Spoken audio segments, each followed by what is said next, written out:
Allez, vas-y. Quand on met le miel comme ça dans le frigo et qu'il passe sa vie dans le frigo. Et c'est quel quand miel ici? Tous les miels qui sont ici ont été élaborés en chambre froide en dessous de 14 degrés. Pour quelle raison? D'abord, c'est fait en 3 jours. Rapidité et optimalité, parce que quand on travaille dans ces conditions-là, on préserve tout le potentiel moléculaire qu'en fait un alicament. Dans la ruche, le miel est un alicament sous forme moléculaire. Oui.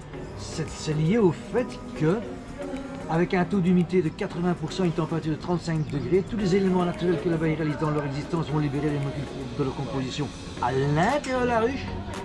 Vous mettez en lumière ce que je viens de dire. L'acide opercule réalisé par les abeilles quand on dit à 15 jours. Elle va avoir dans sa composition une variété de 8 antibiotiques naturels différentes. Eh bien, l'acide opercule, par rapport aux paramètres qui règnent dans la ruche, va libérer sous forme moléculaire une grande partie de son potentiel de ces 8 antibiotiques naturels différentes dans la ruche. Et quand on comprend ça, à l'instar de l'acide opercule, tous les autres produits que l'abeille réalise vont agir de la même manière et à l'intérieur de la ruche, c'est une quantité astronomique de molécules en quantité et en variété. Ce n'est pas pour faire joli ça, c'est ce qui se passe à l'intérieur de la ruche. Maintenant, il faut savoir que l'abeille est un insecte de froid. La butineuse, elle, quand elle va visiter le végétal en fonction du végétal qu'elle visite et l'intérieur qu'elle va récolter, va s'apparenter plus ou moins à 20% de saccharose et 80% d'humidité. Quand la butineuse a rempli son jabot, elle va retourner à la ruche et là, avec son potentiel enzymatique optimal, va débuter la fracturation de ce saccharose en glucose-fructose. Ça veut dire que quand elle va arriver dans la ruche, elle va arriver avec un produit non abouti, ce n'est rien dans le monde des abeilles, parce que quand les butineuses sortent pour les butiner, pas toutes les abeilles, mais les butineuses, on a les futures butineuses.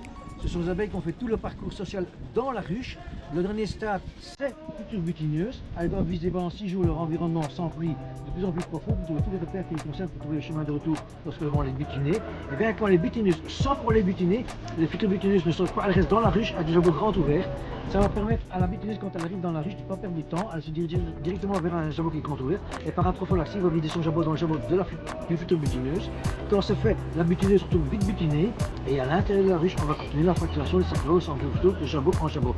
La dernière question que le travail est terminé, elle va la mettre dans la cellule à miel. La cellule à miel est à 35 degrés parce que ce sont les paramètres qui règnent à l'intérieur de la ruche.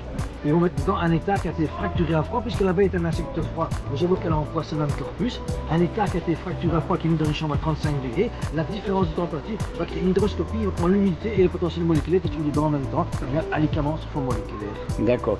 Et vous êtes présenté ici à beaucoup de choses. Et alors, moi j'ai 5 ruchers dans le Brabant wallon, nous sommes des colonies, et je suis en train d'avoir 5 printemps différents et 3 étés différents. Ici, ça c'est un printemps forestier, ça veut dire qu'il est délicieux, mais l'accompagnement forestier est du printemps. Quand nous autres on se promène dans la forêt, on voit rien, les abeilles en font du miel, et c'est les sous dans le pot. Ça c'est un miel. Un boqueteau, ce sont des îlots forestiers. Ce sont des îlots forestiers avec des fruitiers et des potagers. Ça, c'est un fruitier. Ça, c'est un fruitier. Ça, c'est un multifleur.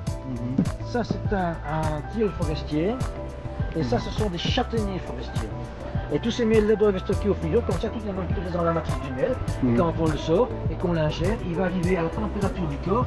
Il va libérer toutes ces molécules dans le corps et métabolisées par le corps. Grâce aux abeilles et la façon dont moi je travaille en chambre froide sous 14 degrés, c'est le seul aliment au monde que quand vous le consommez, vous allez métaboliser au quotidien une variété de 8 antibiotiques naturels différents liés à l'acide opercule, entre autres de tous les autres éléments naturels que l'abeille réalise. D'accord, ok. Merci beaucoup. Voilà. Alors je fais des hydromels et des vinaigres de miel et des spiritueux.